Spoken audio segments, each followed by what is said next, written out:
नमस्कार मित्रांनो, चला या ठिकाणी बघूया.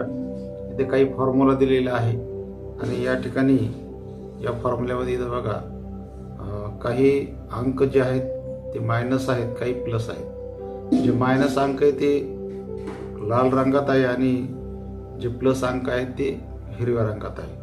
चला हीच ट्रिक वापरून पुढचे जे अंक आहे ते करूयात. जे मायनस आहे ते लाल रंगात आणि जे प्लस आहेत ते हिरव्या रंगामध्ये घ्यायचे. आपल्याला काय करायचं बघा, जेवढे अंक आहेत ते सिलेक्ट करायचे, राईट क्लिक करा, त्याच्यानंतर फॉर्मॅट सेलवर जा. फॉर्मॅट सेलवर गेल्यानंतर या ठिकाणी कस्टमला जा आणि कस्टमला गेल्यानंतर या ठिकाणी बघा इथं जो 0 आहे तो काढून टाकायचा आणि त्या ठिकाणी टाईप करायचं कंसामध्ये, चौकोनी कंसामध्ये कलर 10 हा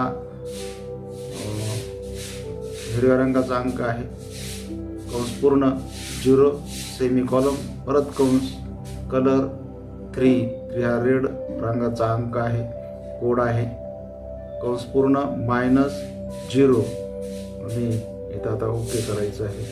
बघा जे मायनस अंक आहेत ते लाल रंगामध्ये या ठिकाणी आलेले आहेत आणि जे प्लस आहेत ते हिरव्या रंगामध्ये आलेले आहे ना. सोपी आयडिया, एकदम पटकन काही वेळाचं काम आपण अगदी छोट्या वेळेमध्ये आपण पूर्ण करू शकतो.